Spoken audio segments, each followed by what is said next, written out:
A Vort from the Rebbe on Parshas Emor. In Parshas Emor, one of the things it mentions is the mitzvah of lighting the menorah in the Mishkan, or the Beis HaMikdash. And the Pasuk says that where do you light the menorah? Mechutz lapereichas eidus, outside of the curtain of the testimony, which means it was outside of the curtain. There was a curtain between the Kodesh HaKadoshim, Holy of Holies, and the other room, and this was right outside of that pareiches. But Rashi brings also a drash from the Chazal that why does the posik connect the menorah to the word eidus, that it's outside the pareiches, so eidus, the pareiches of a testimony. So Rashi says because the menorah was an eidus l'chol bo ye'elom sha'ashchina sheira b'Yisrael. The menorah was testimony for all people of the world that the Shechina rests among the Yidden. Where did they see it? Because there was one candle of all seven that you would put in the same amount of oil as the rest, and nevertheless it lasted for longer. From there it started, and that's where he finished. Anyway, the bottom line is it lasted longer than the other. That was a miracle, and people saw a miracle. So that testimony that the Shechina Deibish is amongst Yidden. And the Rebbe asked the kasha, why is this miracle considered the best one that testifies that the Eibishter is amongst Yidden? There were many miracles done. We know Asara Nisim, Hoyu.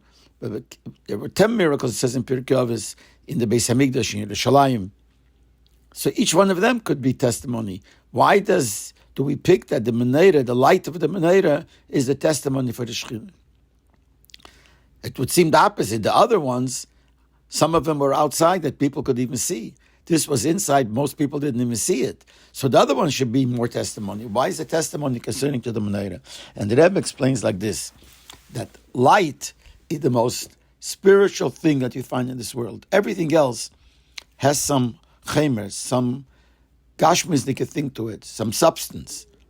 Even though the Gemara says that there are a few things which are not really something of substance, like a smell, for instance.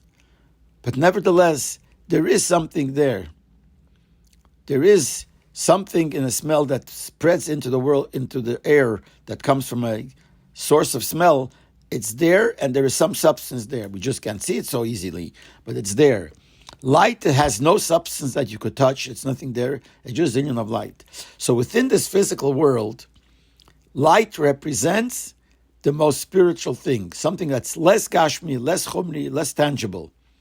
And that's why when we're looking for something to show that the Shechina, which is completely ruchnis, completely spiritual, is amongst the Yidden, it fits more to the way it is in the light, because light represents that. It's interesting that we find in Chassidus and Kabbalah, when we want to speak about the revelation of godliness, we use the word Eir Ein Sof, the infinite light.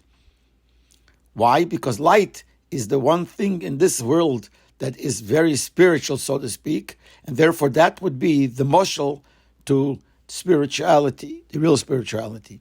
And that's why out of all the Nisim, which one is chosen to be the one that shows that the Shechina is among Yidden is the one that has to do with light, which is the menorah.